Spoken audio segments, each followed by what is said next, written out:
Responsibility के प्रति हम कितने सजग हैं। तो एक उदाहरण हम आपको यहाँ दे रहे हैं।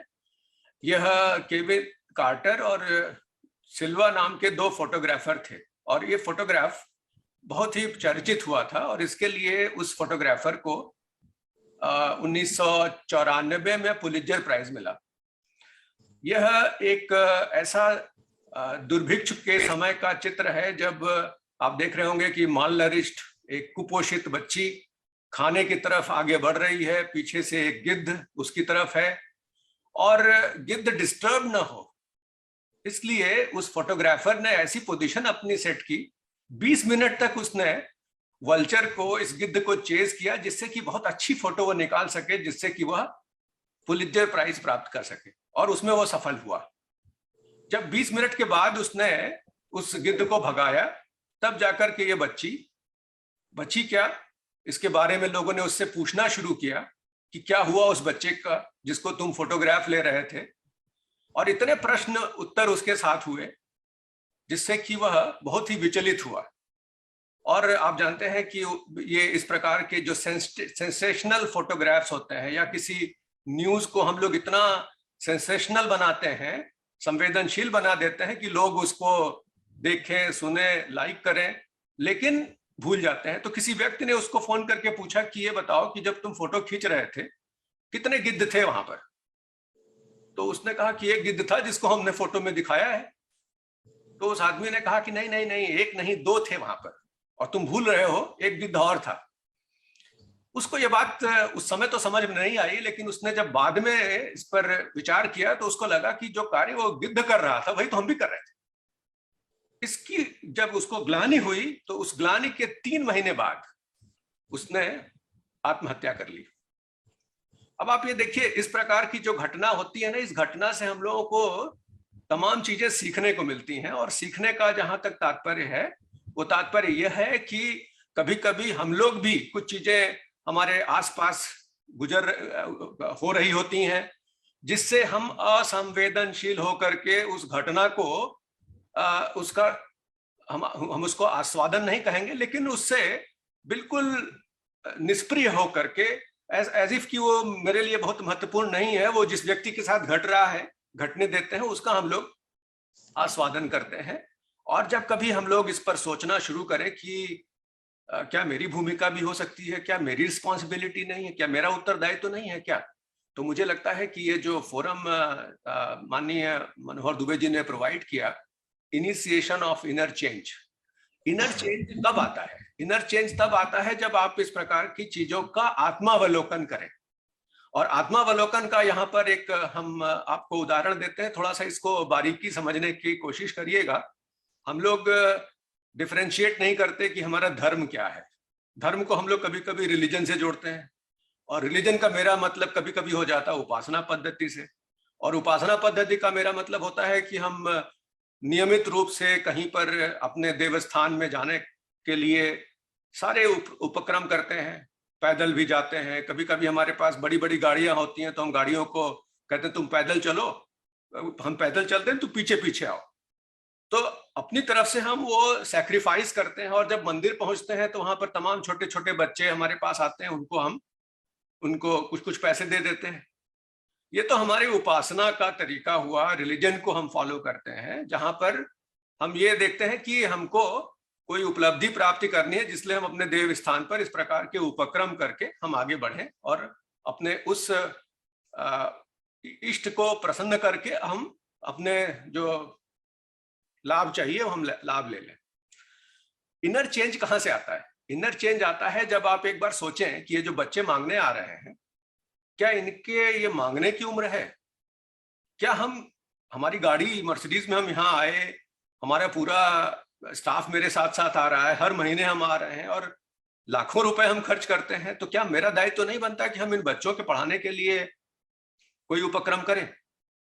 तो जब आप उन बच्चों को पढ़ाने की कोशिश करते हैं तो उनके माँ बाप जिनका आय की स्रोत वो बच्चे हैं, जो रोज मांग के लाते हैं, उससे उनकी जीविकोपार्जन होता है, जीविकोपार्जन होता है, वो कहते हैं कि ये क्यों भाई, आप कौन होते हैं पढ़ाने वाले? फिर आपको लगता है कि नहीं नहीं, अब ये बच्चों को तो हम पढ़ाएंगे, साथ में उन माता पिता को भी हम सपोर्ट करेंगे यदि हम उस लायक हैं, जिससे कि इन बच्चों को वो छोड़ सकें। अब बच्चों के पढ़ाने की सारी जिम्मेदारी हमने ले ली। हमने ले ली का मतलब उनके स्कूल की फीस, उनको स्कूल में अगर किताब चाहिए, उनका ड्रेस चाहिए, उनको अगर ट्रांसपोर्ट चाहिए, हमने अब देना शुरू किया। और साथ ही साथ जो कमाई वो करके माँ बाप को देते थे वो भी हमने करना शुरू किया। उद्देश्य क्या है इसका? अब हमने क्या किया, हमने अपना धर्म निभाया। धर्म निभाने का मेरा मतलब यहाँ पर यह है कि हमने समाज को, और हमारी जो परिभाषा थी मम की, मम का मतलब माई सेल्फ, माई का मतलब आई जो है वो अब आई व्यापक हो गया है। आई व्यापक हो गया का मतलब आई के बजाय अब वी हो गया। मम में मैं नहीं, मेरा परिवार नहीं, मेरा कुटुंब नहीं, मेरा समाज भी सम्मिलित है, मेरा देश भी सम्मिलित है। और देश केवल अपना देश ही नहीं बल्कि अन्य देशों में रहने वाले लोग जो हैं उनके प्रति भी हम मानवीय रूप से संवेदनशील हो गए। तो ये जो धर्म की परिकल्पना यहाँ पर है, और हम कोई चीज वापस नहीं लौटा रहे हैं कि हमने समाज से मिला और हमने समाज को वापस कर दिया। नहीं, समाज से जो मिला हम उसको वापस नहीं, हम तो हमारा था ही नहीं वो, हमने उसको जो मिला, जो मेरे पास था, हमने लौटा दिया। ये कॉन्सेप्ट लेकर के अगर हम सोचें कि हमारी रिस्पॉन्सिबिलिटीज क्या है, हमारे खुद के दायित्व क्या है, उसके बाद हम देखें कि हमारे अधिकार क्या है। तो अब आप जाइए, अगर हम आपसे पूछें कि क्या आप एक नागरिक के रूप में कितने एक्टिव हैं, कितने सक्रिय नागरिक हैं आप, तो जो आपने अभी देखा कि पब्लिक में आप बिल्कुल एपैथेटिक हैं। एपैथेटिक का मतलब घर में आप बिल्कुल साफ सुथरा, और जैसे ही घर से बाहर निकले, अगर आपकी गाड़ी में केला खाया था, छिलका आपने सड़क पर फेंक दिया। तो जो प्राइवेट इथोस है और जो पब्लिक इथोस है, उनमें जमीन आसमान का अंतर। तो अब अगर हम ये सिटीजनशिप की बात करें कि अगर हम एक रिस्पॉन्सिबल नागरिक के रूप में ऐसी डेमोक्रेसी में, ऐसी डेमोक्रेसी, एक लोकतंत्र की बात करें जो बहुत ही लिबरल है, उसमें हमारी भूमिका क्या होनी चाहिए, और उस भूमिका के प्रति क्या हम सजग हैं? क्या हम उन उत्तरदायित्वों का निर्वहन करने के लिए कभी भी कोशिश करते हैं जिससे कि हमारे अंदर वो इनर चेंज आए? इन बातों को ध्यान में रखने के लिए कुछ बिंदु हैं जिनको कि हम कॉन्सेप्ट के रूप में सिटीजनशिप के लिए आपके समक्ष रखते हैं। एक है इकोनॉमिक सिटीजनशिप। इकोनॉमिक सिटीजनशिप का मतलब कि जो सौदा होता है उसको बिना एनवायरनमेंट को हार्म पहुंचाए, ये जो पारिस्थितिकी है, जो आपके आसपास पर्यावरण है, इसको बिना हार्म पहुंचाए, बिना नुकसान पहुंचाए, ऐसे वस्तुओं का हम ट्रेड करें। पॉलिटिकल सिटीजनशिप, जिसके बारे में हम बाद में बात करेंगे, और वो ये होगा कि खाली वोट नहीं करना है, और ऐसा भी नहीं कि हमने वोट किसी कार्य के लिए किया, हमने एक एनलाइटेंड सिटीजन को रिस्पॉन्सिबिलिटी दी जिससे कि वो डेमोक्रेटिक वैल्यूज का निर्वहन कर सके, और किसी कार्य के लिए नहीं कि हम बदले में वो मुझे कुछ देगा, व्यक्तिगत लाभ देगा, इसलिए हमने अपने वोट को एक्सरसाइज किया। आप जानते हैं ये 3-4 बिंदु जिन रिस्पॉन्सिबिलिटीज की हम बात कर रहे हैं, उसका अगर हम निर्वहन इस इनर चेंज के द्वारा करना शुरू कर दें, तो मुझे लगता है कि न केवल देश बल्कि विश्व में जो कठिनाइयां हैं उनका निवारण कम संसाधनों में हम कर सकेंगे। और जहां तक सक्रिय नागरिकता का प्रश्न है, वो ये है कि हम दूसरों के अधिकारों की रक्षा करें, और दूसरों के अधिकार जो पर्यावरण के प्रति हैं उनको ध्यान में रखें। तो ये 3-4 बिंदु हैं। हम आपसे प्रश्न पूछना चाहेंगे और इसके बाद कुछ ऑब्जर्वेशंस भी हैं, प्रेक्षण भी हैं जो आपके साथ शेयर करेंगे। तो मंथन, हम लोग जब यहाँ मिलते हैं तो ऐसा नहीं कि हम बड़े एनलाइटेंड हैं, यहाँ पर हम लोग अपने विचार को इस प्रकार प्रस्तुत कर रहे हैं कि एक बार आपको पुनः आत्मावलोकन करने का अवसर प्राप्त हो। और इन सब चीजों को अगर हम मिला दें तो अक्सर ये होता है कि आपके फोन पर, आपके कंप्यूटर पर, और जब आप खाना खा रहे होते हैं, जब कभी आप रेस्तरां में जाते हैं, वहां पर आपने ढेर सारा खाना मंगा लिया, और खाना मंगाने के बाद आप छोड़ देते हैं, वहां पर पेट्रोल भर रहे होते हैं अपने टैंक में, गाड़ी के डीजल में आप इस्तेमाल कर रहे हो, तो आप क्या करते हैं? आप कहीं ना कहीं पार्टी बनते हैं दूसरे लोगों का, जो कि हैव नॉट्स वाले हैं, जिनके पास नहीं है, उनके एक्सप्लॉयटेशन के साथ आप जुड़ते हैं। ये बात हम लोगों के दिमाग में नहीं रहता। तो जो ग्लोबल पॉवर्टी है, जिसको हम कहते हैं गरीबी, वो गरीबी बहुत दूर नहीं है, गरीबी बिल्कुल आपके साथ साथ चलती है, उसके प्रति आप असंवेदनशील होते हैं। और यही कारण है कि जो आपके जीवन का अभिन्न अंग है, डेली एक्सिस्टेंस का पार्ट है, ग्लोबल पॉवर्टी, उससे हम अनभिज्ञ हो गए, क्योंकि हमने as a responsible citizen, global citizen के तौर पर अपना कार्य नहीं किया। और आपने देखा कि जो बच्चे किन्हीं कारणों से मर रहे हो, उनका दोष क्या है? अगर उनको भूख के कारण, बीमारी के कारण, तो ये जिम्मेदारी किसी उस व्यक्ति की नहीं जिसने उसको पैदा किया है। अगर वो पैदा हो ही गया है तो हमारी भी जिम्मेदारी बनती है। और जो विभिन्न प्रकार के डिस्क्रिमिनेशंस हैं बड़े बड़े उन लोकतांत्रिक देशों में जहां पर हम असंवेदनशील हो जाते हैं रंग के आधार पर, जाति के आधार पर, जहां पर ये भूल जाते हैं कि जो ह्यूमन वैल्यूज हैं, जो मानवाधिकार है, जो मानव के मूल्य हैं, वो हमको संचालित करने चाहिए, न कि मेरा स्वयं का ग्रीड। तो ये इंपॉर्टेंट बात है। और आप देखिए कि राइट्स और ड्यूटीज, हमेशा हम लोग कोर्ट में पहुंचते हैं या कहीं भी बात करते हैं तो अपने अधिकारों की बात ही करते हैं। अधिकार और कर्तव्य दोनों एक सिक्के के दो पहलू हैं। एक तरफ अगर अधिकार है तो सिक्के का जो दूसरा हिस्सा है वहां पर आपके कर्तव्य दोनों साथ साथ जुड़े होते हैं। They are all correlated. और जब भी किसी राइट की बात करें, किसी अधिकार की बात करें, तो उसके साथ साथ लगा हुआ एक कर्तव्य होता है, और अगर किसी कर्तव्य की बात करें तो उसके साथ लगा हुआ एक अधिकार है। तो किसी भी व्यक्ति के लिए दूसरे व्यक्ति का जो ड्यूटी है, अधिकार है, उनके बीच में अन्योन्य संबंध है, म्यूचुअल एक रिलेशनशिप एक्सिस्ट करता है। जब तक इस बात को हम नहीं समझेंगे तब तक इस लोकतांत्रिक वैल्यू को और हमारी जो परफॉर्मेंस है एज ए सिटीजन वो अर्थहीन हो जाएगी। और यही कारण है कि हमको अपने अधिकारों के बारे में यदि हम सचेत हैं, अपने आस्थाओं के प्रति, अपने विचारों के प्रति, तो दूसरों के बारे में भी हमको चिंता करनी चाहिए। अगर हम अपने को एजुकेटेड मानते हैं कि हम पढ़े लिखे शिक्षित हैं, तो हमको ये भी पता होना चाहिए कि हमारी कम्युनिटी में, हमारे समाज में हमारी भूमिका क्या होनी चाहिए, पर्यावरण को हमको बचाने के लिए हमको क्या करना चाहिए, और आवश्यक हो तो जिस संविधान से हम लोग संचालित हो रहे हो उस संविधान को बचाने के लिए हम आगे आए। नियमों का जो रूल्स है, लॉ है, उनको हम पालन करें, और अपने जो ड्यूज हैं, जो चाहे वो इनकम टैक्स हो, चाहे वो जीएसटी हो, चाहे किसी भी प्रकार के कर हैं, उनका हमको समय से उनका समाधान करना चाहिए। और जितने भी डेमोक्रेटिक प्रोसेसेस हैं पिछले कई वर्षों से, कई दशकों से, ये मुख्य समस्या है कि माइनॉरिटी वोट पोल करके मेजॉरिटी में गवर्नमेंट बन जाती है। माइनॉरिटी वोट का मतलब आपका 100% वोट पोलिंग नहीं है, 33% वोट ही लोग करते हैं और बाकी 60% या उससे अधिक नंबर ऑफ सीट्स पा जाते हैं। ये स्वस्थ लोकतांत्रिक परंपरा का द्योतक नहीं है।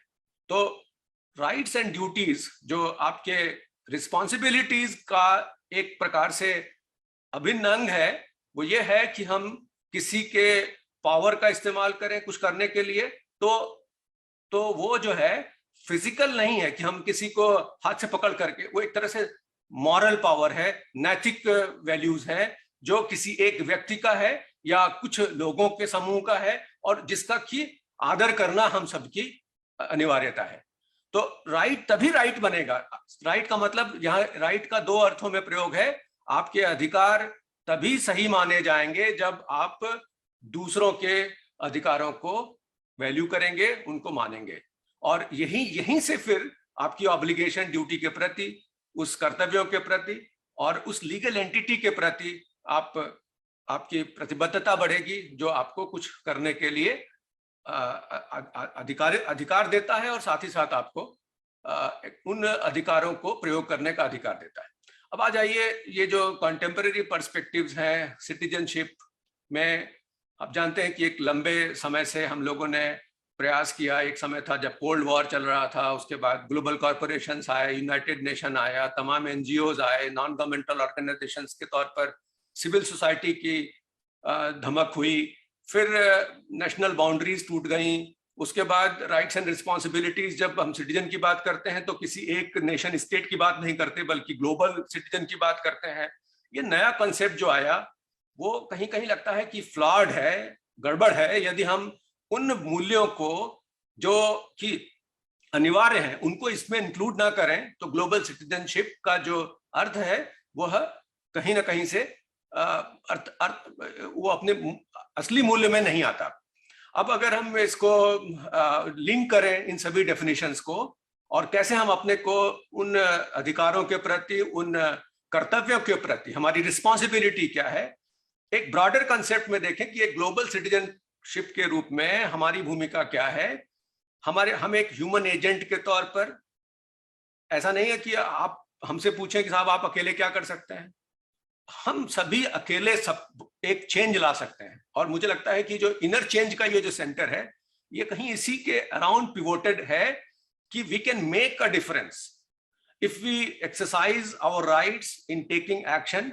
जो हमारे एक्शंस हैं, उन अधिकारों का अगर हम प्रयोग करें, और जो कॉन्सेप्ट ऑफ सिटीजनशिप है वो दूसरों के साथ मिलकर के, सॉलिडरिटी के साथ मिलकर के काम करें, तो मुझे लगता है कि ये परिभाषा सभी इन बिंदुओं को जोड़ने पर और जोड़ करके इस बात को सशक्त रूप से रख सकती है। अब आ जाइए, प्रश्न क्या है जिसको हम ऑब्जर्वेशंस के बाद देखेंगे, और हमारी रिस्पॉन्सिबिलिटी कहाँ कहाँ इनसे आच्छादित है और किस प्रकार हम अपने को रिस्पॉन्सिबल पा सकते हैं।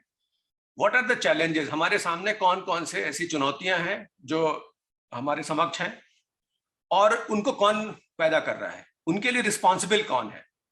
क्या हम उनको, उन चैलेंजेस को, उन चुनौतियों को स्वीकार करने के लिए सक्षम हैं, कुछ कर सकते हैं? ये 2-3 क्वेश्चन है, प्रश्न है, जिनके बारे में आज हम यहाँ पर कुछ चिंता करेंगे। तो आप सभी, हम लोग सभी जानते हैं कि रोटी कपड़ा मकान की बात हो, मैनेजमेंट में अगर हम बात करें तो मास्लो की हायरार्की की बात करेंगे। तो इसके अलावा अगर हम 3F की बात करेंगे, कभी 3E की बात करते हैं। 3E कहीं ज्यादा एक ब्रॉडर, एक विस्तृत समस्याओं को 3E में समेटता है। ऊर्जा की रिक्वायरमेंट, पर्यावरण की रिक्वायरमेंट और रोजगार की रिक्वायरमेंट।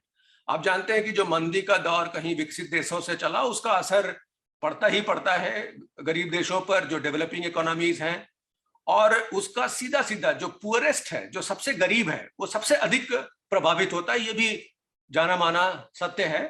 जो अमीर है उसके ऊपर उसका प्रभाव कम पड़ेगा। और आप सबने देखा होगा, जब कोविड के दौरान विस्थापन होना शुरू हुआ, उस विस्थापन में जिसके पास एश्योर्ड सप्लाई थी फूड ग्रेन की, वो घर में बैठा हुआ था, और बेचारे मजदूर एक जगह से दूसरी जगह जा रहे थे।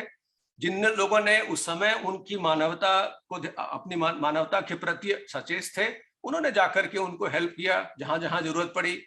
लेकिन कितने लोग हम में ऐसे हैं जिन्होंने उन रिस्पॉन्सिबिलिटीज को समझा। एक विशेष बात यह भी है कि यूनाइटेड नेशंस ने मिलेनियम डेवलपमेंट गोल्स के तौर पर उनको सबको रेखांकित किया है, उन सभी जो हमारे समक्ष चुनौतियां हैं। और वो केवल स्टैटिस्टिक्स नहीं है, बल्कि अब वो हमने उसको एक वास्तविक समस्या के तौर पर उसको सामने रखने की कोशिश की है, और ढेर सारे देश उनको, उन चुनौतियों को निपटने के लिए प्रयास कर रहे हैं। तो जो अभी हमने इस बात की, इसका जिस्ट, इसका जो सारांश ये है कि इनइक्वालिटीज, असमानता बढ़ रही है। यानी कि ऐसे 2 ग्रुप में मानवता बट गई है, जिसमें एक ग्रुप के पास हैव है, दूसरे के पास हैव नॉट्स है। यानी कि एक के पास बहुत कुछ है और एक के पास कुछ भी नहीं है। दूसरे प्रकार की भी एक तरह से इनइक्वालिटी है, वो है नॉलेज डिवाइड का। एक संपन्न है इन द सेंस कि उसके पास सभी प्रकार का ज्ञान है। ज्ञान का मतलब कि वो अपने कार्य करने के लिए उसको सूचना भी समय से मिल रही है। और जहां ऐसा है, जहां भी इस प्रकार की डिवाइड होंगे, जहां पर इनइक्वालिटीज बढ़ेंगी, वहां पर आप हमेशा ये मानेंगे कि वर्ल्ड जो है, जो संसार है, वहां पर वो शांति में नहीं रहेगा, वहां पर ट्रबल्ड वर्ल्ड की ही परिकल्पना कर सकते हैं। दूसरी बात, कंजम्पशन। कई बार प्रोफेसर पीयूष रंजन अग्रवाल जी भी इसके बारे में बात करते हैं कि जब हम लोग पैदा हुए, पले बढ़े, वो सोसाइटी जो थी वो स्कैरसिटी की थी। हम लोगों के पास उतने संसाधन नहीं थे। किसी तरह से 4-5 लोग मिल करके, शेयर करके अपना काम चलाते थे। आज के समय में आप देखते हैं कि गैलपिंग कंजम्पशन बढ़ गया। किसी के पास एक मोबाइल, मोबाइल में 2 सिम, 2-3 मोबाइल, और मोबाइल में भी आप देखेंगे कि स्मार्टफोन है।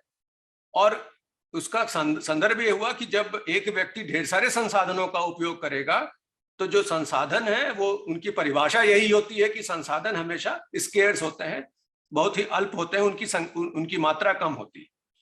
तो जब आप और ज्यादा कंजम्पशन बढ़ाएंगे, इसका मतलब कि संसाधन का धीरे धीरे उनका डिप्लीशन होगा, वो अवक्षय होगा, वो समाप्त की तरफ जाएंगे।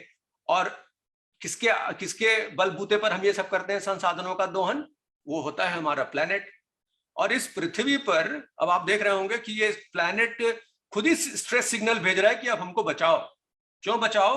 क्योंकि आप कहीं भी चले जाइए, किसी भी शहर में चले जाइए, आपको ये एक सामान्य सा चित्र है कि किसी भी वाटर बॉडी में आप देखेंगे कहीं पर प्लास्टिक पड़ा हुआ है, तो कहीं पर गंदा पानी आ रहा है, तो कहीं पर आप वाटर बॉडीज के बारे में जिसको हम मानते थे कि ये निर्मल है, अविरल है, वो सारी बातें अब परिभाषा के तौर पर हैं।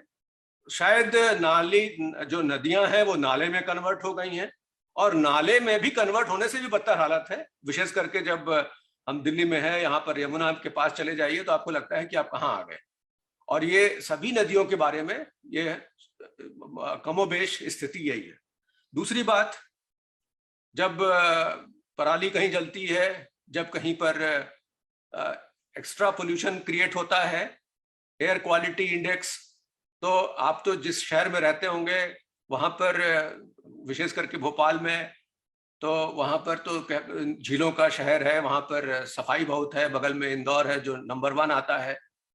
हमारा जो शहर है, यहाँ पर हम लोग AQI पढ़ते हैं तो लिखा था मोस्ट डेंजरस। उस दिन हम लोग यहाँ पर सांस लेने के लिए स्ट्रगल करते हैं।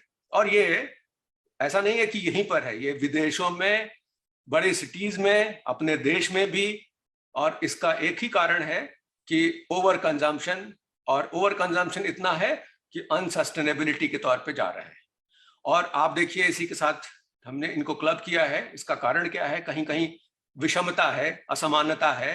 अगर हम देखें कि किस प्रकार से विज्ञान में प्रगति हुई, तो जैसे हम लोग पैसा जमा करते हैं खाते में, तो 5% या 7% का अगर चक्रवृद्धि ब्याज मिलता है, तो हमको पता है कितने वर्ष बाद हमारा पैसा दुगना हो जाएगा। उसी प्रकार जो विज्ञान में प्रगति थी वो 7% प्रति वर्ष के हिसाब से हुआ, और हर 10-15 साल पर डबल हो गई प्रगति। और अगर 300 वर्ष का आप पूरा समय ले लीजिए, तो उस 300 वर्षों में जो प्रगति थी विज्ञान की, वो मिलियन टाइम्स अधिक हो गई। सोसाइटल इवोल्यूशन आपका 10,000 वर्ष का है। तो 10,000 वर्ष के सोसाइटल इवोल्यूशन में, जहां सोसाइटी में सोशल साइंसेज, ह्यूमैनिटीज के विषयों में और जो रिसर्चेस थी उनका, और वैज्ञानिक प्रगति, इन दोनों के बीच में एक फेज लैग आ गया। एक आपस में इनके बीच में आगे पीछे पिछड़ गए। और पिछड़ने का नतीजा क्या हुआ कि जितनी भी समस्याएं आपके समक्ष दिख रही हैं, चाहे वो पर्यावरण की हो, जो 3E की बात की, जो हमने 3F की बात की, एनर्जी हो, आपका स्वास्थ्य हो, नेचुरल हैजार्ड्स हो, और ये जो विलुप्त होती हुई प्रजातियां हो, कंजम्पशन जो बढ़ता चला जा रहा है। हमको पता ही नहीं है कि हम सिंगल प्लास्टिक यूज को क्यों प्रमोट करें, क्यों हम उस नदी को बर्बाद कर दें जिस नदी से हमको कल के दिन में पानी मिलना है। और ये आपके समक्ष जो नई बीमारियां आ रही हैं, टर्मिनल डिजीजेस के बढ़ने का, और अभी हम लोग 2 साल से तो देख ही रहे कि जो महामारी है, पैंडेमिक है। और फिर अगर हेल्थ सेक्टर में आपने कोई प्रगति कर ली है, तो अगर एजिंग पॉपुलेशन आपके साथ है, तो एजिंग पॉपुलेशन को लोगों ने निराश्रित छोड़ दिया है। हम लोग कहीं और भाग के चले गए नौकरी करने, बच्चे, हम सभी लोग अकेले पड़ गए, और उनको ध्यान देने वाला भी कोई नहीं है। ये सभी समस्याएं आपके समक्ष हैं। तो उपाय क्या होना चाहिए? Responsibility as a responsible citizen, बजाय इसके कि कोई घटना घट जाए, दुर्घटना घट जाए, और उसको हम जाएं, उसको रिपेयर करें और बाद में पश्चाताप करें कि अरे तो पहले किया होता ठीक हो जाता, के बजाय हम अपने इनर चेंज को एक्टिवेट करें। इनर चेंज को एक्टिवेट करने का मेरा मानना है कि अपने को प्रिपेयर करें उन चुनौतियों के प्रति जहां हमारी भूमिका, जहां हमारा योगदान सार्थक हो सकता है, उसको प्रिवेंट करने के लिए, उसको रोकने के लिए, वो घटना न घटने पाए। और ये घटना न घटने पाए, इसके लिए 3-4 लेवल हैं प्रिपेयर्डनेस के, तैयारी के। हमारी भूमिका ये भी हो सकती है, अगर हम ये माने कि साहब हमारे पास अर्थ नहीं है, हमारे पास संसाधन नहीं है, तो हम अवेयरनेस फैला सकते हैं, लोगों को बता सकते हैं, सही सूचना, जो इंफॉर्मेशन डिवाइड है, नॉलेज डिवाइड है, उसको पाट सकते हैं, लोगों को सेंसिटाइज कर सकते हैं जो असंवेदनशील हैं। कि अभी हमने देखा चौराहे पर भिक्षा मांगते हुए बच्चों को, और हम आगे बढ़ गए। हो सकता है कि 5 रुपए 10 रुपए निकाल के उनको दे दिया, लेकिन वो बच्चे क्या एक्सप्लॉइटेड बच्चे हैं? क्या उन बच्चों का कोई रखवाली कर रहा है या उन बच्चों का प्रयोग करके वो कोई इनकम जनरेट कर रहा है, इसके बारे में आप सभी जानते होंगे। हर चौराहे से आप गुजरते होंगे और दिल्ली शहर में मुझे भी जाके देखना होता है और आंख मूंद करके निकलना पड़ता है जब कोई खटखट कर रहा हो गाड़ी में, छोटे बच्चे करतब दिखा रहे हो। कौन करेगा, किसकी रिस्पॉन्सिबिलिटी है? तीसरी इंपॉर्टेंट बात, कैपेसिटी बिल्डिंग। और कैपेसिटी बिल्डिंग किस प्रकार होगी इसके बारे में भी हम आपका ध्यान आकृष्ट करेंगे। तो जो हमारे पैटर्न्स हैं इसको हम कैसे एनालाइज करें, ये जो हमने अभी बताया आपको कि जो परसेप्शन है इस इंफॉर्मेशन को करना है, नॉलेज की अवेयरनेस की बात करें, ओपिनियन और एटीट्यूड बिल्ड करना, लोगों को इनिशिएट करना जिससे वो सोशल एक्शन के लिए आए और एक तरह से कारक बने चेंज का। केवल ये ना मान ले कि हाँ होता है सुना है, के बजाय वो एक कारक के तौर पर, और कारक कौन सा, जो परिवर्तन का कारक बनने की रिस्पॉन्सिबिलिटी लेने के लिए तैयार हो, उसको हम आगे ले आए।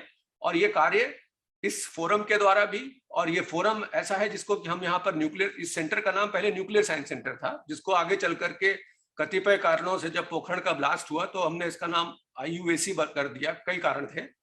तो एक नाभिकीय विखंडन की क्रिया होती है कि आप एक न्यूट्रॉन से किसी न्यूक्लियस को तोड़ें तो वो चेन रिएक्शन होता है, उसको आप रोक नहीं सकते, उसको बोलते हैं न्यूक्लियर बॉम्ब हो गया। तो ये न्यूक्लियर बॉम्ब होना चाहिए यहाँ पर कि हमने यहाँ पर आपके मन में इनर चेंज के लिए एक अलग जगाई, तो आप एक पोटेंशियल एजेंट के तौर पर आगे इस कड़ी को इस तरह ले जाएं जो कि मल्टीप्लाई करता चला जाए, और मल्टीप्लाई करते करते आपकी रीच आखिरी छोर पर खड़ा हुआ व्यक्ति भी इससे छूट ना सके। और यही हम लोगों का सोशल इनोवेशन कहलाएगा। आने वाले दिनों में जो नवाचार है, विशेष करके सामाजिक नवाचार को इस दिशा में हम ले जा सकते हैं, प्रोवाइडेड, अब कोई भी फोरम आप दे दीजिए, कोई भी फ्रेम ऑफ रेफरेंस दे दीजिए। हमने यहाँ पर इनर चेंज की बात की है, उसी तरह से आप कोई भी फ्रेम ऑफ रेफरेंस दे करके बेसलाइन चेंज कर दीजिए, किसी एक विषय पर फोकस कर लीजिए, और उस फोकस को करते हुए प्रत्येक व्यक्ति यदि ये ठान ले कि हमको कारक बनना है चेंज का, तो वो निश्चित रूप से अपने रोल को निभा सकेगा, रिलेशंस बिल्ड कर सकेगा और ऐसे नॉर्म्स पैदा करेगा जिसके कारण से एक्टिवेटेड वैल्यूज आपके समाज में आए और यह अन्योन्य हो जाए, जिससे कि और आप इंफॉर्मेशन जनरेट करें, जिससे लोग और उसको अच्छे से, उस संवेदनशीलता की, उस मानवता की जो संवेदनशीलता है, वो भी ऐसा नहीं है कि एक दिन में विकास हुई। संवेदना का विकास एक लंबे समय से चल रहा है और आने वाले दिनों में और भी विकास हो सके। ये तब हो सकेगा जब हम जो परसीव्ड हमारे सोशल एक्शन के कारण हमारे एटीट्यूड्स हैं, ओपिनियंस हैं, अवेयरनेस है, वो बदलेगा। तो हम आप देखते होंगे कि तमाम चीजें अब बदली हैं। शायद हम जब छोटे थे तो अपने पिताजी के पास जाके खड़े होकर के बात करने में मुझे संकोच होता था, लेकिन जब हमारे बेडरूम में टेलीविजन घुस गया तो उसके बाद हम लोग चीजों को बात करने लगे, एक दूसरे से उस लेवल की बात करने लगे जो पहले संभव नहीं था। तो आने वाले दिनों में जो चेंजेस होते हैं उससे परसेप्शन भी बदलता है और अकॉर्डिंगली हम लोग आगे जा सकते हैं। अब हम आपको ले जाते हैं, जैसे हमने पर्यावरण की चिंता की बात की, तो पर्यावरण की चिंता में हम आपको पर्यावरण से रिलेटेड कुछ बिंदु दिखाएंगे। उसमें आपसे जानना चाहेंगे कि आप कितने रिस्पॉन्सिबल हैं, इन काम को आप करते हैं या मान लेते हैं कि टेकन फॉर ग्रांटेड, ये तो कोई करता ही होगा। क्लाइमेट चेंज, जो जलवायु परिवर्तन है, जो जिसको हम ग्लोबल वार्मिंग के तौर पर IPCC ने एक नोबेल प्राइज पा करके उसको ड्रामेटाइज भी किया। उस समय के जो वाइस प्रेसिडेंट थे अल गोरे, उसका भी एक पर्सपेक्टिव था कि तमाम लोग, जैसे आज के समय में वैक्सीन हेसिटेंसी है कि हम वैक्सीन क्यों लगवाएं। देश में हमारे तो कम है, लेकिन अमेरिका में साइंटिफिक मुद्दों पर भी पार्टी पॉलिटिक्स में ये मुद्दे बटे हुए होते हैं। एक पार्टी मानती है कि ये क्लाइमेट चेंज रियल है, कोई कहता कि ये नहीं है ना। तो ऐसी स्थिति में जब क्लाइमेट चेंज अब एक रियल स्ट्रेस बस्ट के तौर पर आ रहा है, तो उसको बस्ट कैसे किया जाए, स्ट्रेसर के तौर पर कैसे आ रहा है कि जहां पर जल का स्तर बढ़ रहा है, तमाम कंट्रीज डूब रही हैं, जल प्लावन की स्थिति उत्पन्न हो रही है, एक्सट्रीम वेदर इवेंट्स हो रहे हैं, बादल की फटने की घटना बढ़ रही है और अचानक पूरा गांव साफ हो जा रहा है। तो गांव साफ होने का मतलब कि आपको विस्थापित होना पड़ेगा, रिफ्यूजी होना पड़ेगा। तो जो क्लाइमेट रिफ्यूजी है उनकी संख्या आने वाले दिनों में बढ़ने वाली है। अब अगर उसकी तैयारी हम अभी से नहीं करें तो हमारे यहाँ भी जो कोस्टल एरियाज हैं वहां पर इस तरह की चुनौतियां हमको अब खटखट दस्तक देने लगी हैं। तो क्लाइमेट चेंज एक ऐसा स्ट्रांग मोटिवेशन है जहां पर हमको प्रिवेंटिव स्टेप्स अब लेने चाहिए और हमको एक चेंज एक्टर के तौर पर इसको काम करना चाहिए। और ये सिक्योरिटी थ्रेट भी है। आपको लगेगा सिक्योरिटी थ्रेट क्यों है, कोई बॉम्ब तो है नहीं। क्यों? क्योंकि ये क्लाइमेट की वजह से कहीं पर लोकल कोई अतिवृष्टि हुई और अतिवृष्टि की वजह से अधिक वो गांव साफ हुआ, ऐसा नहीं है। आप देखेंगे तो इस बात को बताने के लिए तमाम सिक्योरिटी एजेंसीज हैं, तमाम ऑर्गेनाइजेशन है जो इसको बताते हैं कि इनडायरेक्ट इफेक्ट्स जो क्लाइमेट चेंज के हैं और जो नेचुरल डिसास्टर्स हो रहे हैं, कितने लोग विस्थापित हो रहे हैं, कितने का नुकसान हो रहा है, उस नुकसान के कारण जो सेंस ऑफ सेल्फ है, जैसे हम गांव छोड़ करके आए तो हमने जाकर कहीं झुग्गी झोपड़ी में रहना शुरू किया। जब झुग्गी झोपड़ी में रहना शुरू किया तो हम अपने परिवार से कट गए, अपने समाज से कट गए, हम अपने संस्कृति से कट गए। तो जो लॉस ऑफ प्लेस है, डिसरप्शन ऑफ प्लेस बॉन्ड्स हैं, ऑक्यूपेशन हमारा गांव में अगर कृषि थी उससे छूट गए, हमारी लाइफस्टाइल बदल गई, दिन भर हम दिहाड़ी की मजदूरी करते हैं, अपने बच्चों को नहीं मिल पाते, जो ऑटोनॉमी है हमारी चली गई, जो कोहेजन था कि समय पर सब लोग मिलकर के एक त्योहार मनाते थे, सब लोग एक दूसरे के साथ किसी के गाढ़े में किसी को सपोर्ट करते थे, वो शायद अब धीरे धीरे कोहेजन खत्म हो रहा है। और उसका कारण क्या है कि जो के कारण से जो एंजाइटी है, जो अंदर आपके अंदर चिंता तनाव, क्या होगा कल के दिन, क्या होगा अगर मान लीजिए हमारे ये हमारे पास नहीं बचा तो ये जो परसीव्ड इनिक्विटी है, इसको ध्यान में रखते हुए आप देखते हैं कि गवर्नमेंट और नॉन गवर्नमेंट ऑर्गेनाइजेशंस की तमाम स्टडीज हैं जो ये कहती हैं कि जो एनवायरनमेंट है वो क्लाइमेट चेंज एक प्रकार से सिक्योरिटी थ्रेट है। और ये यूनाइटेड नेशंस का चाहे सिक्योरिटी काउंसिल हो, चाहे इंटेलिजेंस एस्टिमेट हो, चाहे यूरोपियन काउंसिल हो, चाहे नाटो हो, जितनी भी बॉडीज हैं, सबकी स्टडीज में ये प्रमुखता से कहा जा रहा है कि जो मुख्य स्ट्रेसर है वो अब क्लाइमेट होने जा रहा है। आप जानते हैं कि ये इस प्रकार की तमाम रिपोर्ट्स आई जिसमें ग्लेशियर्स, और ये ग्लेशियर्स केवल हमारा गोमुख ही नहीं सिकुड़ा, आप पूरे ग्लोब में कहीं भी जाइए, हर जगह ग्लेशियर्स सिकुड़ना शुरू हो गए। और ग्लेशियर्स सिकुड़ने के साथ साथ आप स्वयं फील कर रहे होंगे कि जो नंबर ऑफ डेज है, हॉट डेज और नंबर ऑफ कोल्ड डेज, उनका जो संख्या है वो डिस्टार्ट हो गया। नंबर ऑफ हॉट डेज बढ़ गए, नंबर ऑफ कोल्ड डेज सिकुड़ गए, और उसका नतीजा ये हो रहा है कि जब टेम्परेचर गिर रहा है तो अचानक गिर करके कुछ दिनों में फ्रॉस्ट हो गया और बाकी उस समय टेम्परेचर 49 तक टच कर रहा है। ग्लेशियर्स का पिघलना, आर्कटिक सी का गायब होना, विंटर स्नो कवर जो पहले कहीं बर्फ गिरती थी वो भी कवर लिमिटेड हो जाना, सी लेवल राइज करना, ये दोनों आपस में जुड़ी हुई घटना है। ग्लेशियर का पिघलना टेम्परेचर बढ़ने के साथ साथ, जैसे टेम्परेचर बढ़ेगा तो जो वॉल्यूम बढ़ता है जल का, वो भी जल के स्तर को ऊपर बढ़ाता है। तो दो कारण है, एक तो फ्रेश वाटर बॉडीज में ओशन में जा रहा है, दूसरा गर्मी के कारण वॉल्यूम का एक्सपेंशन हो रहा है और इसके कारण से जल का स्तर बढ़ रहा है। और दूसरी इंपॉर्टेंट बात यह है कि तमाम ऐसे जीव जंतु हैं, बायोडाइवर्सिटी को खतरा है, जहां पर 25% जो वाइल्ड मैमल स्पीसीज हैं वो they are all facing extinction, उनके विलुप्त होने की लगभग बात हो चुकी है। और ये पुरानी खबर है, अभी हाल में आप जाएंगे तो ये इस प्रकार की भी घटना है जहां पर लोग ड्रामेटाइज करते हैं। मालदीव्स में इन्होंने पूरी कैबिनेट की बैठक समुद्र के अंदर की, ये बताने के लिए कि अब हम लोग बचेंगे नहीं। और कोई मांगता है अपनी नया संसद बनाने के लिए, ये मांग रहे हैं कि हमको नया स्थान दिए जहां अपनी कंट्री हम विस्थापित कर दें। ये स्ट्रेस के सिचुएशन है। फ्लड आप देख लीजिए, वेक्टर बॉर्न डिजीजेस देख लीजिए, या फिर आप जैसा हमने बताया कि सबसे अधिक अगर किसी के ऊपर प्रभाव पड़ेगा तो वो जो सबसे पुअरेस्ट होगा उसी को सबसे ज्यादा इस पर प्रभाव पड़ता है। और पुअर कहाँ है वो आप इस ग्राफ में देख रहे होंगे, जहां लाल दिख रहा है ये ड्राउट मॉर्टेलिटी, और इंडिया भी कहीं पीछे नहीं, हम लोग भी 5th और 7th डिसाइल में हैं। और इसका प्रभाव हमसे लेकर के ऐसे सभी देश जहां पर वाटर शॉर्टेज होने की गुंजाइश होगी। और आप देख रहे होंगे कि एक तरह से टाइम बॉम्ब है, जो ग्राउंड वाटर है वो धीरे धीरे खत्म हो रहा है और कई जगहों पर टैंकर से वाटर की सप्लाई होना शुरू हो रही है। भारत सरकार को नल से जल की बात सोचना पड़ रहा है जिससे कि पीने की पानी आपको मिल सके। ये भयावहता आपके समक्ष आके खड़ी है और इसके बारे में हम सभी असंवेदनशील हैं। छोटी सी अगर बात करनी हो कि अगर हम दाढ़ी बना रहे हो, शेविंग कर रहे हो, वाटर टैप खोल करके तब तक करते हैं जब तक कि अपना सारा काम नहीं हो जाए।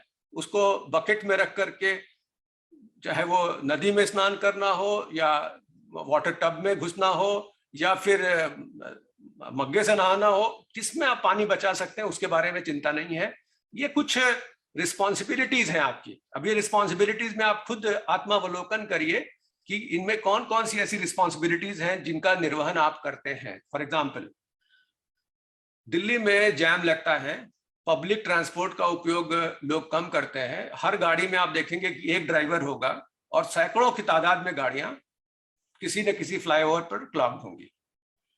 वॉक करना हो, बाइक से जाना हो, कार का पूल करना हो, टायर में हवा भरना हो, सब ढंग का कार खरीदनी हो तो कौन सी कार खरीदी जाए जिसमें कि हाइब्रिड हो, इलेक्ट्रिक हो, ये ट्रैवल के पॉइंट ऑफ व्यू से है। ग्रीन पावर, क्या आपने अपने छत पर सोलर पैनल लगाया? क्या आपके यहाँ जो बल्ब थे पुराने वाले इनकैंडेसेंट बल्ब, उसके बजाय आपने एलईडी के लैंप लगाए?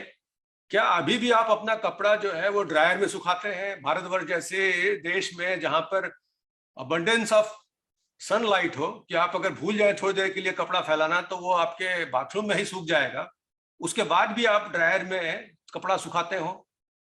जो सोलर वाटर हीटर का प्रयोग करते हो, इंसुलेशन, कमरा आपका एयर कंडीशन है और खिड़की खुली हुई है जहां से लीकेज हो रहा है। खाना लोकल फूड से ना खा करके लोकल मार्केट से आप सामान ना खरीद करके मॉल में खरीदेंगे जहां पर महीनों तक एनर्जी के कंजम्पशन के द्वारा उसको फ्रोजन करके रखा जाता है, स्टेल बना दिया जाता है, लेकिन आप वहां से खरीदेंगे जहां पर आपको सुविधाजनक होगा। So you are not going to buy fresh food. When you are not going to buy fresh food, you are not supporting the poor people. You are not, एक तरह से आप संवेदनशील नहीं है उस व्यक्ति के लिए कि जो रोज पैदा करके अपनी जीविकोपार्जन कर रहा है, बजाय इसके कि आप कहीं और जाते हैं। जंक मेल एक छोटा सा उदाहरण है। इतने जंक मेल आते हैं, आप उसको कैंसिल नहीं करते, उसको पढ़ना चाहते हैं। लास्ट स्लाइड है, हम बाकी जो पॉइंट्स हैं उनको कभी और अवसर मिलेगा। तो जो व्यापक परिभाषा है उस परिभाषा को हम सबके लिए कि सभी लोग सुखी हों, सभी लोग एक, it is the respect to others that should be taken into confidence, and also we should have this kind of always in our mind. तो यहीं पर हम सर अपनी बात खत्म करते हैं, और if anything is to be asked please. बड़ी ही गहरी बात आपने रखी है कि सबसे महत्वपूर्ण बात आपने कही है कि सिविक सेंस जब नहीं होगा तो फिर हम यूं ही पिछड़ते रहेंगे। अमेरिका जैसे देश में दवाइयों पर बहस होती है, कानूनों पर बहस होती है, क्योंकि सिविक सेंस उतना लेवल का है। हमारे यहाँ अंधानुकरण हो रहा है। यदि रेमडेसिविर की होड़ चल पड़ी है तो चल पड़ी है, फिर वो पता भी नहीं है कि हमें एंटीबायोटिक खाना थी कि नहीं खाना थी, और फिर वो कब रुकेगी ये भी पता नहीं होता है। तो ये एक सामाजिक जागरूकता का प्रश्न है। हर जगह के सोशल स्टेटस में फर्क है। आलोक गोयल, आप अपना प्रश्न करें। Thank you sir. सभी को सादर नमस्कार। सर, मेरा प्रश्न ये है कि जो बॉटम ऑफ पिरामिड के पे जो लोग हैं, जो कॉमन मैन है, उनको they are the sufferer on most of the time. तो ऐसा क्या, और जबकि जो स्टेक होल्डर्स हैं वो सब first layer of the pyramid पे हैं, तो ऐसा क्या होना चाहिए कि ये स्थिति सुधरे अक्रॉस द बोर्ड? अगर आप इंटरवेंशन की बात सोचें तो ये प्रत्येक व्यक्ति अगर जागरूक हो जाए, जिम्मेदार हो जाए, तो अगर वो बॉटम है पिरामिड में तो उनकी आवश्यकताएं बहुत न्यून है। अगर इनकम उनकी कम है तो साथ ही साथ उनकी आवश्यकताएं भी बहुत न्यून है। बॉटम तक पहुंचने के लिए हम सभी की जिम्मेदारी होनी चाहिए, जहां पर उनको हैंड होल्डिंग प्रोवाइड की जाए और उनको एक अपनी तरफ से जो बन सके, और जो समाज को लौटाने का अगर हमारे पास इतना है कि हम कुछ कर सकते हैं लोगों के लिए, तो वो अब हमारा समय आ गया हो और हम करें, तो शायद इस पर हम लोग, बजाय इसके कि हम प्रतीक्षा करें कि सरकार की तरफ से कुछ होगा और उनको लाभ मिलेगा, सभी को आगे बढ़ करके उनको हेल्प करना पड़ेगा, तब जाकर के आप उस सेगमेंट को पकड़ सकेंगे। जी ठीक है, पांडे जी आप अपना प्रश्न रख सकते हैं। पहला प्रश्न तो नहीं था, एक तरह से बात कहनी थी केवल कि जो भी आपने पर्यावरण की समस्याएं बताई उनके कारण कई हैं। इसमें एक प्रमुख कारण है जनसंख्या का विस्फोट। आपने कहा है साइंस जो है 7% की इंक्रीज पाता है पर ईयर, और जनसंख्या जो है दुगनी हो जाती है। दुगनी तो खैर नहीं होती है, बहुत तेजी से बढ़ती है। आज अगर हम 145 करोड़ की जगह पे 45 करोड़ होते तो हमारी समस्याएं बहुत सारी कम होती। तो इसके लिए खैर अब चल तो रहा है, सभी लोग सोच रहे हैं, और इसमें मैं तो यही कहूंगा कि हर व्यक्ति सोच रहा है और हर व्यक्ति कर भी रहा है। दूसरा कहना सर मेरा ये था, वो इससे थोड़ा संबंधित नहीं है जो आज का आपका प्रवचन है, बल्कि इससे संबंधित है जो आपका प्रोफेशन है। वेद के, ऋग्वेद के प्रथम मंडल में 23वें सूक्त के 19, 20 और 21 इन 3 श्लोकों में कहा गया है, जल के सोम से प्रार्थना की गई है कि जल में जो औषधियां हैं वो मुझे प्रदान करो, और जल में जो अग्नि है वो मुझे प्रदान करो। आश्चर्य की बात है कि उस समय ये लोग मान रहे थे कि जल में अग्नि होती है। अग्नि का अर्थ होता है ताकत, और मद्रास में ऐसा मैंने व्यक्तिगत रूप से तो नहीं देखा है, लेकिन कहा गया है कि जल से मोटरसाइकिल, कार वगैरह चलाने का भी उन लोगों ने कुछ कार्य किया है। अर्थात जल में कुछ ना कुछ तो ताकत इस तरह की है। और आपका चूंकि एक रिसर्च का है, तो इस फील्ड में अगर आप कुछ बता सकें हमें कि क्या चल रहा है तो कृपा होगी आपकी। जी, तो जैसे आपने बताया ना कि जो पुराने समय में हमारे पास जो चिंतन की परंपरा थी और किसी कारण से वो विच्छिन्न हो गई, तो जो हमारा इंडिया मेट्रोलॉजी डिपार्टमेंट मौसम भवन है, उसका जो ध्येय वाक्य है वो है आदित्य जायते वृष्टि। आदित्य जायते वृष्टि का प्रश्न का मतलब ये हुआ कि सूर्य के कारण वर्षा होती है। इसका मतलब कि जो हम लोगों ने आज इतने दिनों बाद जा करके पूरा वाटर साइकिल समझा, उन्होंने एक सूत्र में बता दिया। अब आप कहिए कि जल में औषधीय गुण है, तो गंगा के जल में, और ये रिसर्च भी हो चुकी है कि गंगा का जल आप रखिए और गंगा के जल को आप उबाल दीजिए, उबालने के बाद उसको फिल्टर पेपर से छान दीजिए। आप मिली क्यू, जो सबसे प्योरेस्ट फॉर्म होता है जो हम बनाते हैं लेबोरेटरी में, उसका पानी ले लीजिए, उसको भी छान लीजिए डिफरेंट माइक्रोन के फिल्टर से, उसको भी बॉयल कर दीजिए और सब रख दीजिए एक साथ में, तो आप देखेंगे कि गंगा का जल सड़ता नहीं है। इसका मतलब जो डेलो वायरस की जब कोई बात है ना कोई चीज वहां पर है जो कि उसको सड़ने से रोकता है। मिली क्यू के वाटर में भी इन्फेक्शन, उसमें भी ग्रोथ हो जा रहा है। दूसरी बात, जहां तक पुराने समय में देखा जाए तो एक जो हाइड्रो इलेक्ट्रिक पावर है कि जल के अंदर बिजली है, तो उसके काइनेटिक एनर्जी को आप बदल करके, पोटेंशियल एनर्जी को काइनेटिक एनर्जी में बदल करके आप विद्युत पैदा करते थे। आज का जो हमारा ज्ञान है वो ये है कि अगर हम H2O को तोड़ दें हाइड्रोजन के रूप में, तो उस हाइड्रोजन का उपयोग आप ऊर्जा के रूप में कर सकते हैं, फ्यूल सेल के रूप में कर सकते हैं। तो हमारे साथ एक हमारे मित्र हैं, उन्होंने छोटा सा एक बनाया हुआ है जिसमें कि आप देखेंगे कि कुछ बूंद पानी डाल दीजिए और घंटों वो LED लाइट जलती है।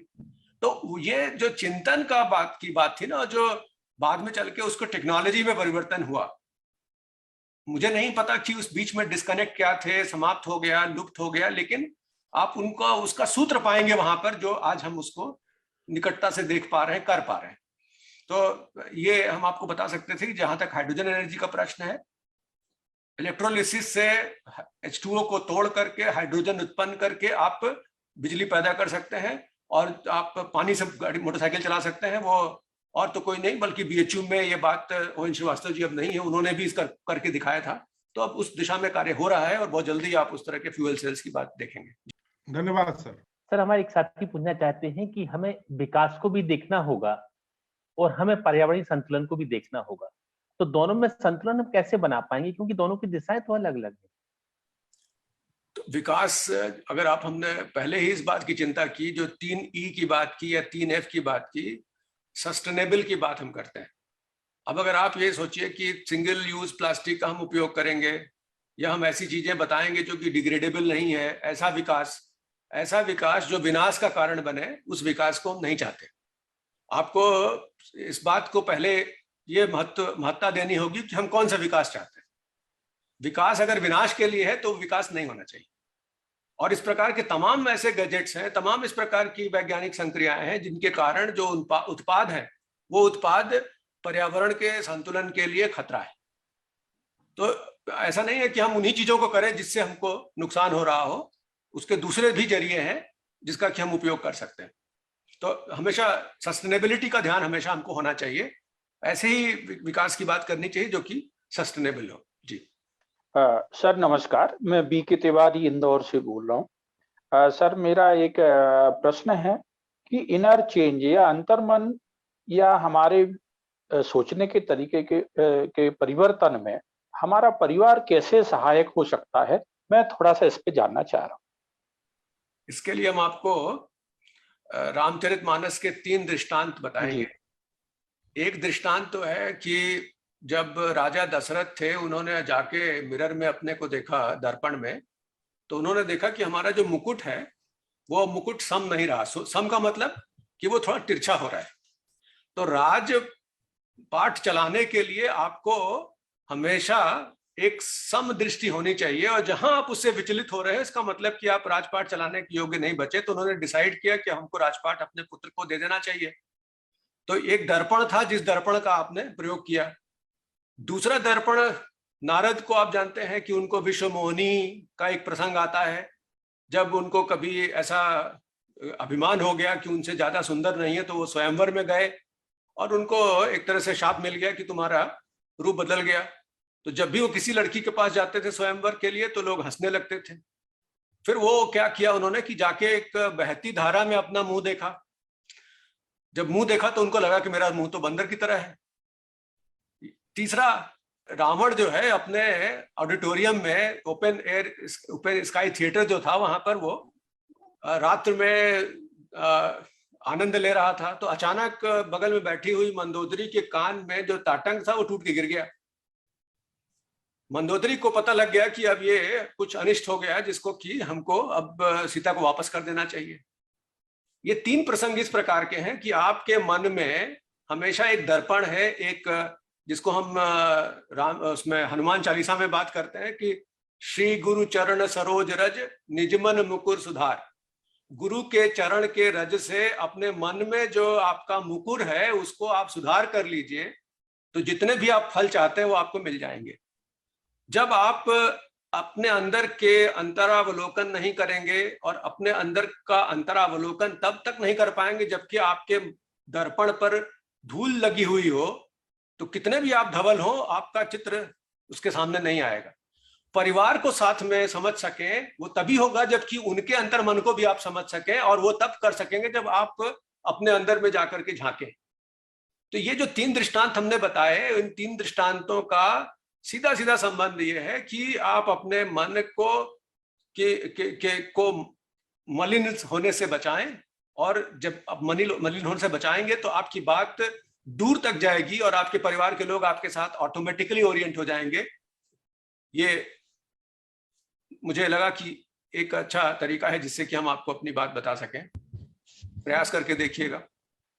नमस्कार, अक्षय सिंह बोल रहा हूँ। सर मुझे ये लगता है कि हर व्यक्ति बेहतर होना चाहता है। वो चाहता है कि बेहतर सिटीजन बने और उसका जो सेल्फ स्टीम है वो ऊपर आए।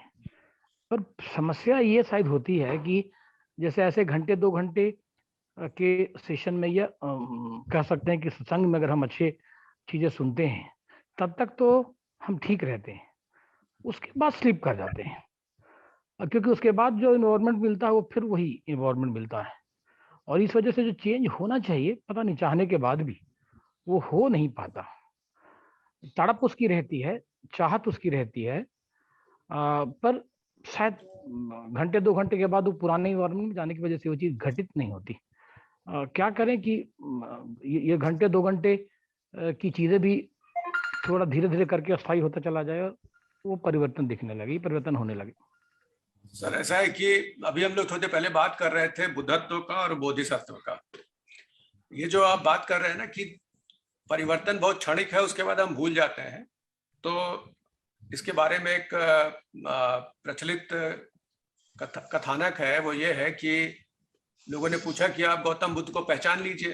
तो गौतम बुद्ध को पहचानने का एक तरीका उन्होंने बताया कि आप देखिए स्मशान की तरफ जो जा रहे होंगे और लौट रहे होंगे, उनका जाते समय और आते समय एक ही जैसी भाव भंगिमा हो तो वही व्यक्ति गौतम बुद्ध होगा। हम लोग क्या करते हैं कि अगर किसी के फ्यूनरल में जाते हैं तो फ्यूनरल में जाते समय तो गमगीन होके जाते हैं, और जैसे ही वहां पर चिता पर रखी गई वहीं से पॉलिटिक्स फिर शुरू हो गई, और लौटते समय ऐसे लगता है जैसे कि हम वहां पर किस कार्य से गए थे भूल गए। तो ये अभ्यास, एक पीक आता है आपके उसमें, और वो पीक कितनी देर तक सस्टेन करता है, ये एक दिन का प्रयास नहीं है। इनर चेंज के लिए आपको सतत प्रयत्नशील रहना चाहिए, जिससे वो पीक हमेशा बना रहे और आप बुद्धत्व को प्राप्त हो, न कि बोधिसत्व की तरह एक पीक आया थोड़ी देर के लिए और आप एनलाइटन हुए, फिर आप अपने पुरानी परंपरा में फिर से सम्मिलित हो गए। तो जो प्रयास है वो प्रयास लगातार होना चाहिए, और लगातार होने के कारण आप देखेंगे कि वो इनर चेंज एक तरह से परमानेंसी की तरफ जाएगा, और परमानेंसी की तरफ जाने के लिए कई ऐसे बिंदु हैं जिनको कि हमेशा आपको याद रखना पड़ेगा। हम लोग अक्सर ये करते हैं कि बात करके भूल जाते हैं। तो एक आपके आसपास घटने वाली घटनाएं, आपके आसपास जो हम लोग तमाम रिचुअल्स करते हैं जिनका अर्थ नहीं समझते, जिनकी प्रासंगिकता नहीं समझते, हम लोग एक रंगोली बनाते हैं और उस रंगोली को बिगाड़ देते हैं। रंगोली को बनाना बिगाड़ना केवल इस बात का द्योतक है कि एक तरह से डॉक्ट्राइन ऑफ इम्परमानेंस है। इम्परमानेंस का मतलब कि कोई भी चीज आपके जीवन में परमानेंट नहीं है, except one thing, the universal truth that whosoever has come shall go, which we forget. तो मुझे लगता है कि ये जो आपका प्रश्न है वो उसके साथ जुड़ा हुआ है कि आप करत करत अभ्यास की बात आप कर रहे हैं कि इसके लिए लगातार आप करिए, और ये आपका खुद का नेचर हो जाएगा, बजाय इसके कि थोड़ी देर के लिए आप सत्संग में रहेंगे, वहां पर आपका मन अच्छा रहा, उसके बाद फिर जैसे बाहर निकले फिर आपका ध्यान भटक गया। प्रयास करिए, हमारी शुभकामनाएं आपके साथ हैं, आपको सफलता मिलेगी। जी।